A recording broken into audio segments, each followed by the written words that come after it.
terima kasih Kak Eko untuk waktunya untuk hari ini. Perkenalkan, saya Didi Ramadan Maulana dari gugus depan SMA Batik 1 Surakarta di Gunung Majepat.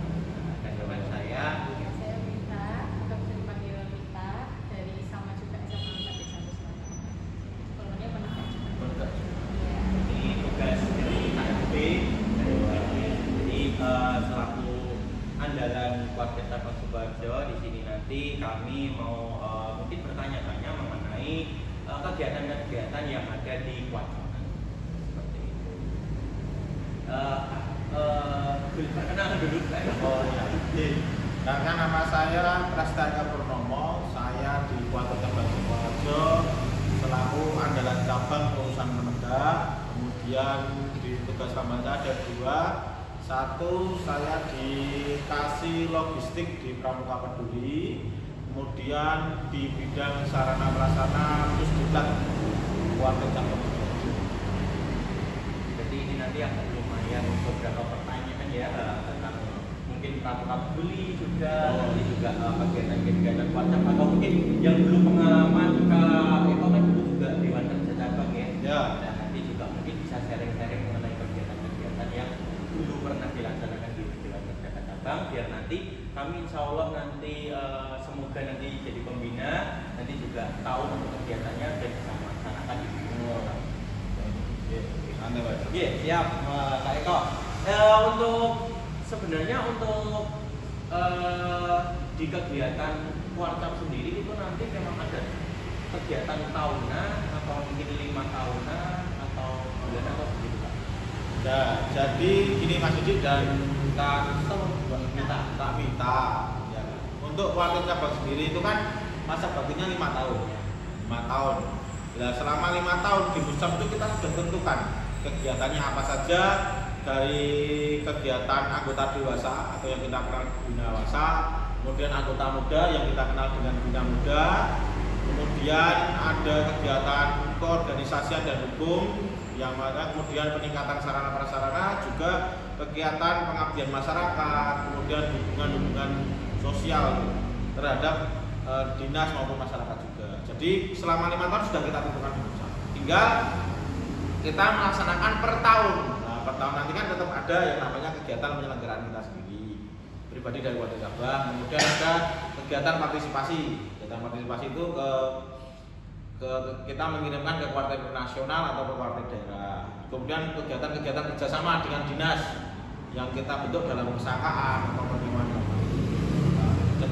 Contohnya dulu ada juga yang di Sukoharjo mirip jenengan. Kegiatan bakti wisata. Ya, sudah lama itu. Oke, mungkin Kak Mita ada pertanyaan lain? Kan disebutkan ada kegiatan ke masyarakat nih. Ya. Nah, itu biasanya apa sih bentuknya sih Kak? Kalau terjun langsung ke masyarakat, kita ada 2 versi. Yang pertama, kegiatan yang kita include-kan di dalam kegiatan. Contohnya perkemahan wirakarya. Nah, di perkemahan wirakarya itu adalah perkemahan yang berisi dengan bakti masyarakat. Tidak ada perlombaan, tidak ada event. Nah, di situ kegiatannya kita mungkin berorganisasi, contoh jalan organisasi bedah rumah, tapi ya tidak berhubungan, ya kita berdoa perbaikan lah ya. Sekuatnya pramuka, kemudian membantu peningkatan sarana pendidikan, umpamanya ya ikut mengajar di SD. Kemudian itu yang dikenal. Kemudian yang kegiatan langsung contohnya langsung isi dental. Langsung di dental itu di kebencanaan. Kita di Warga Cabang ada Pramuka Peduli. Dan ada yang namanya tim Mubaloka, yaitu tim kebencanaan. Pohon tumbang akibat angin kencang, kemudian banjir. Yang sering terjadi di Sukoharjo dan Solo kan angin kencang dan banjir. Kita juga berperan aktif di situ sebagai relawan. Kemudian kegiatan-kegiatan yang terencana itu ya seperti donor darah. Kemudian kalau di puasa ya bakti kepada kaum-kaum yang lain yang sedang beribadah, kecuali bagi takjil. Baru saya mau bilang bagi-bagi takjil kan? Kalau bagi takjil untuk Kuarcap Sukoharjo sendiri sering kita apa itu namanya? kita tekankan kalau bagi takjil ke TPA yang takjilnya kurang. Jadi ke daerah Sidoarjo yang kalau bagi takjil di jalan ini mohon maaf. Iya. Bagi takjil di jalan itu bagi rapat kami gitu, Iya. termasuk saya pribadi itu juga itu kan belum tentu orang yang butuh takjil. Iya, betul. Mungkin Mas Didi sama Mbak Mita berdua ingin cari takjil, kasih takjil nggak jadi jajan. Perekonomiannya kan ya. Iya sih, pernah. Perekonomiannya kan nggak gitu. Iya, nggak pernah. Dan ada kasus nanti kalau bagi takjil itu anu loh, sudah ada peminatnya. Mana bagi takjil? Itu nungguin Oh ada. iya. Ada. Nah, makanya kita pilih ke TPA aja, ke masjid-masjid yang takjilnya kurang gitu. Tapi stay di masjid itu atau mungkin bisa diroleh ini daerah sini? Yo kita rolling terlebih daerah dari anggota Pramuli, Purbalingga atau Andalan yang daerah sekitarnya takjilnya kurang. Jadi kita juga memberikan penceritaan soft cost-nya juga. Ya tahu ada daerahnya Mbak Mita. Oh ada masjid di seberang desanya yang takjilnya kurang. Kita datang ke sana, orang berpendapat, Mbak Mita itu ikut pramuka ternyata juga bisa mendukung masyarakat. Oh iya, keren ya. Keren ya. Dapat nama juga. Iya, membangun citra ya. Ya, bangun citra itu penting. Oke. Ya. Jadi Kalau ini Kak, untuk pengalamannya sendiri waktu mungkin sebelum jadi andalan kan di Dewan Kerja juga. Ya. Nah, mungkin pengalaman di Dewan Kerja yang mungkin bisa dibagikan juga untuk nanti referensi ke depannya biar nanti kita di Budok itu juga bisa membina di untuk kalangan penegak sekarang. Oh ya, kalau di Dewan Kerja pengalamannya banyaknya nih Mas. Oh, lebih kalau kita sampai apa itu namanya berkegiatan mikir cara itu penting. Makanya bagi apa itu namanya pembina-pembina penegak calon seperti Kak Didi sama Kak Mita menjadi seorang pembina penegak itu bukan lagi menjadi seorang ayah ketika masih siaga. Ya, itu yang akan kita rasakan. Jadi andalan penegak ini tidak menjadi seorang ayah lagi, tapi menjadi seorang kakak, sahabat dan orang tua. Harus berperan 3 hal itu. Kalau disiagakan sebagai orang tua, karena manggilnya nyangga. Kalau di Penggalang, ya karena Penggalang masih harus ada pimpinan ya 50% harus saya katakan. Itu masih menjadikan seorang kakak dan ayah. Tapi ketika menjadi seorang penegak, kita harus menjadi seorang sahabat. Seorang penegak itu bukan terus dek besok berkemah buat konsep terus soalnya gini tidak kita menjadi sahabat mereka, menjadi ayah mereka dan menjadi rekan mereka. Harus kita pancing bagaimana seorang penegak itu bisa bertukar argumen, bertukar pendapat, bertukar ide. jadi ada 2 arah ya. Iya, harus ada 2 arah. Itu yang kita rasakan ketika dulu di Dewan Kerja. Keandalan di Kabupaten Tambak Sukoharjo ya seperti dulu Kak Pam, Kak Sri, kemudian sekarang yang menjabat kapus di Kak Luas, kemudian ada Kak Rosyid di Kak Sugeng. Banyak andalan-andalan dulu, kemudian ada Kak Budi Raharjo dan Kak Wacap sebelumnya. Ya, itu mendidik seorang Dewan Kerja itu dengan pertama tugas. Contoh dulu kami pernah dapat tugas buat acara kegiatan bagi cabut paku dan kebersihan apa itu namanya baliho yang kita pernah dananya hanya 600.000 cabut paku dari Peru sampai Kartasura. Wah itu benar, kita memetakan mana saja yang dijabut, untuk mana saja yang jabut. Nah itu kita setorkan jumlahnya apa. Lalu kita buat lagi, ini dinas mana saja yang terkait. Wah kita perlu ngapur. Coba mikir Satpol PP Pak. Ya udah koordinasi sama Satpol PP di fasilitasi. Nah, harapannya nanti ketika Kak Didi sama Kak Mita menjadi seorang pembina Kursupa seperti itu. Jadi gue cucu banget ya nanti lupa banget, tapi tetap jangan diberat banget. Karena terlebih sekarang kan anak-anak muda jiwa rebelnya kan. Oh iya tuh. Wah, si Benji.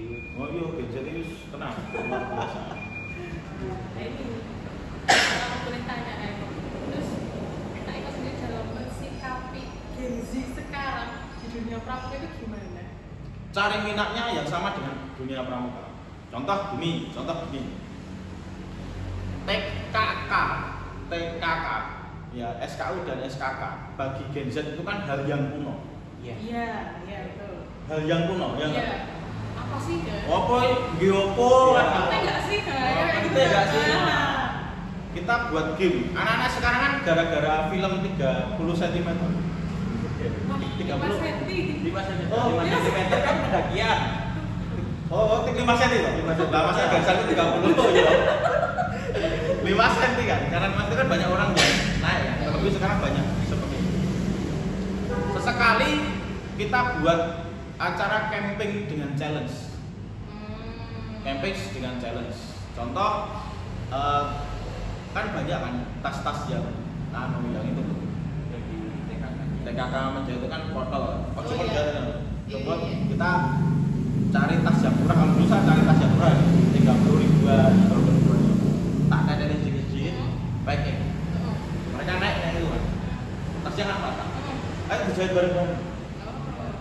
Jahit bareng kamu jahit. Kamu jahit. Terus penelitian dan sebagainya. Kalau hidup saya kemarin tak ajak itu seperti Pak Purnomo di TikTok. Oh, ketemu di BJ. Oh, ketemu di BJ. Oh iya. Neng yo itu harus kerjasama dengan satuan karyawan sama Bayangkara sama supaya mereka cari-cari challenge. Kemudian TKK mengamati, kita ajak mereka berburu di mall. Tak kasih uang 50.000. 50.000 nya saya ketahui modal Pak, pembinanya kadang modal kayak gitu.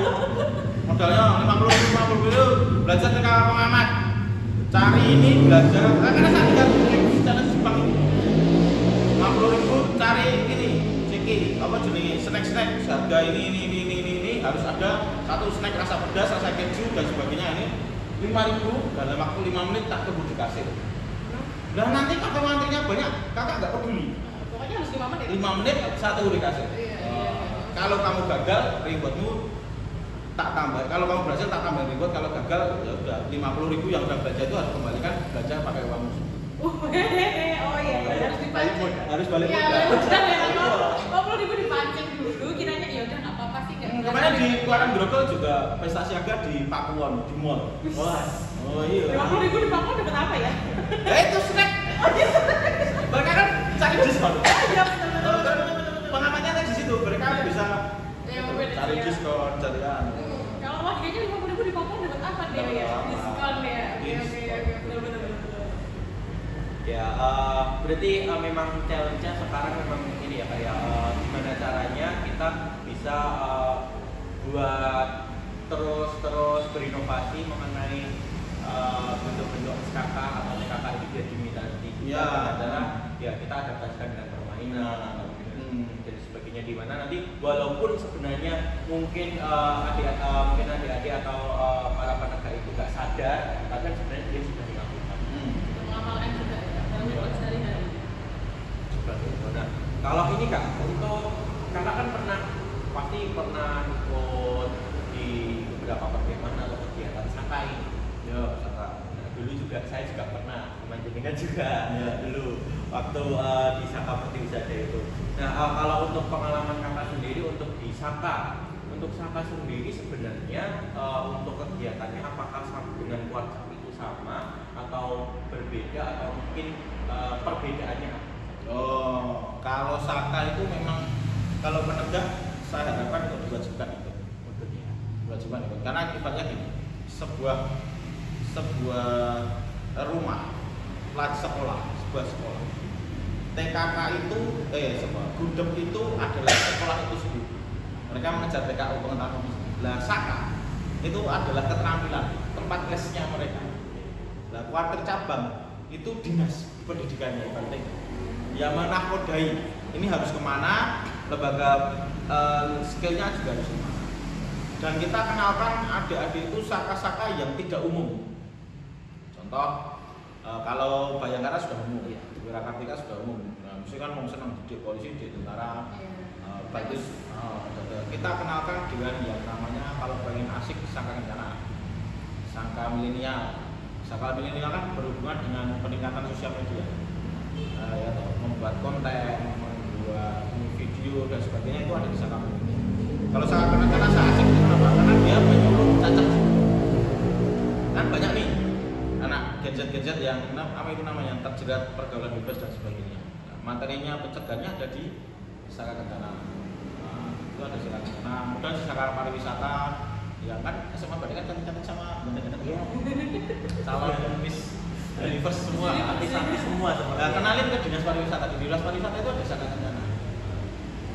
Di saka kencana itu adik-adik kita dididik untuk mengenal tentang kegiatan pengenalan wisata, pemeliharaan wisata dan sebagainya. Banyak di situ. Yang suka dengan aeromodeling ada saka dirgantara di Suparno. Sebenarnya banyak loh, Solo itu banyak. Makna kan yang tidak mungkin kalau dulu saya kan pernah ikut itu dan saya tahunya baru 11 angkatan. Sekarang itu ada berapa saka?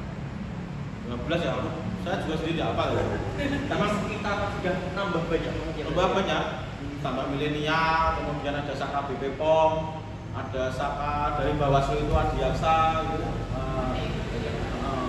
Kemudian kegiatan-kegiatannya dalam 4 kali latihan paling tidak 1 atau 2 kali itu mengundang pemateri dari luar yang sekiranya nantani itu pasti minat, itu bisa masuk ke contoh dari pemadam kebakaran sudah biasa tuh, dari teman-teman itu loh, Exhalos, Reptil, nah gitu, cara menangkap ular atau apa, terus datengin dinas kesehatan buat perawatan keluarga, ngajarin kalau orang tuanya sakit rawatnya gimana, latihan jahit, latihan nyablon. Dan di tempat saya gitu, daripada latihan motion dan sebagainya, pada tidak mau susah.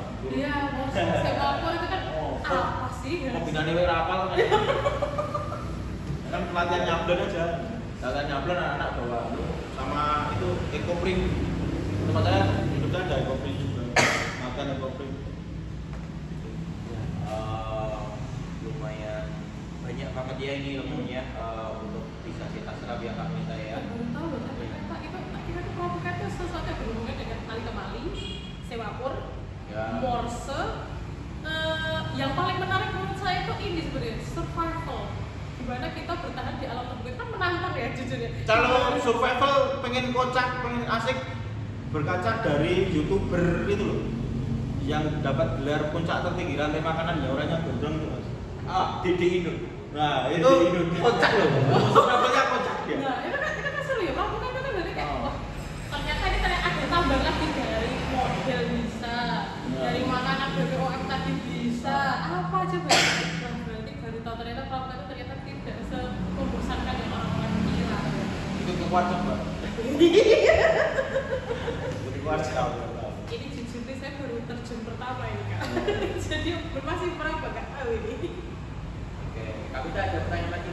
Ini nanti kalau tadi kita membahas tentang gimana sih cara kita merespon Gen Z ya. Sekarang gimana caranya kita menarik orang biar yang ikut pramuka itu banyak. Karena saya pernah baca berita bahwa pramuka itu sempat akan dihilangkan menjadi pendidikan wajib.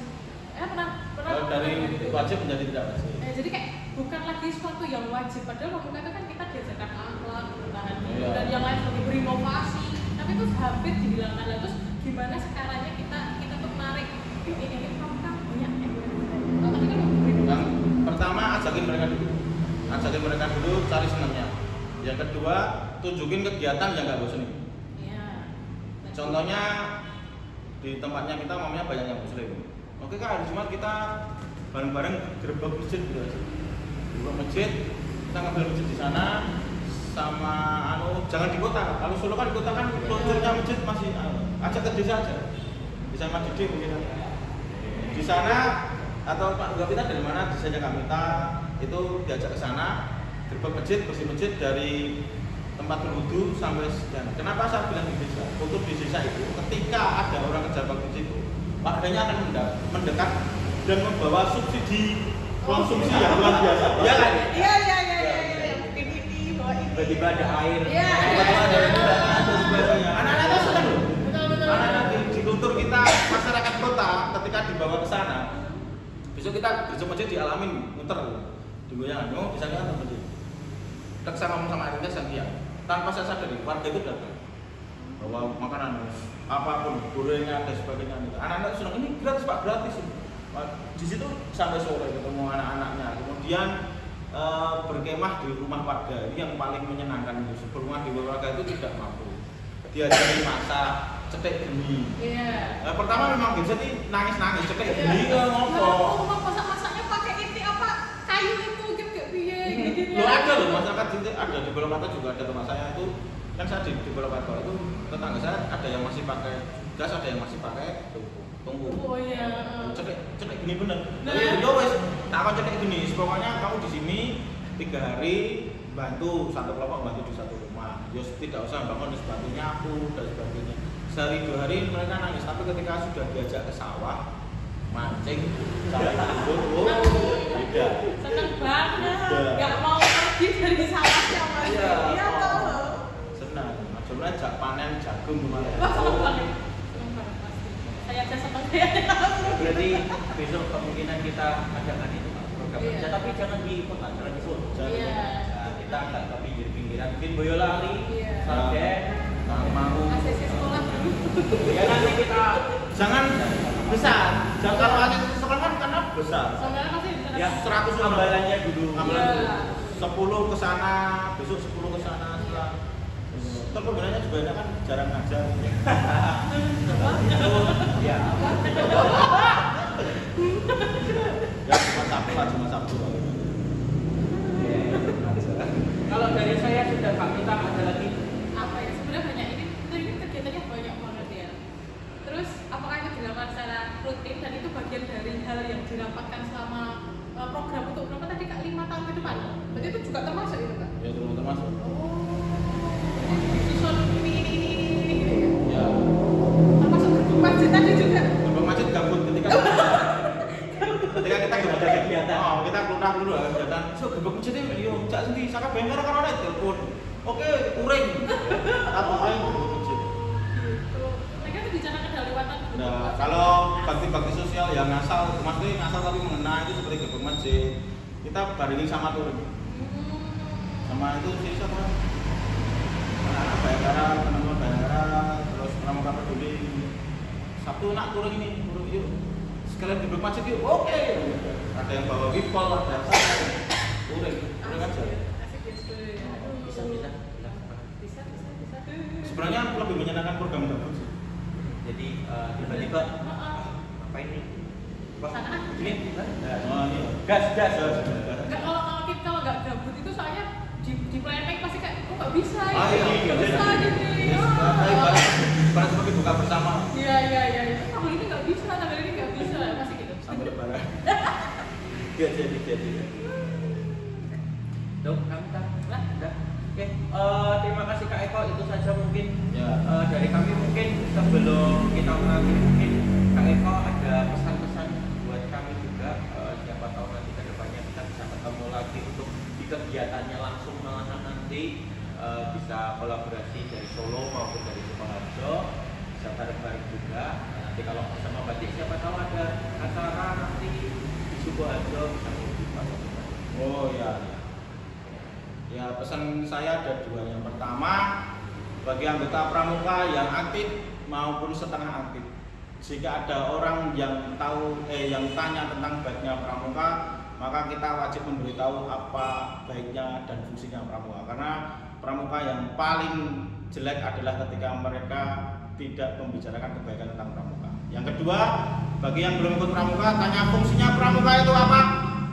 Ngikut dulu, karena sulit dijelaskan dengan kata-kata. Itu aja ya. Terima kasih. Ya, terima kasih ya Kak Eko untuk hari ini. Mohon maaf bila ada salah kata dari kami ya Kak. Terima kasih juga untuk waktunya.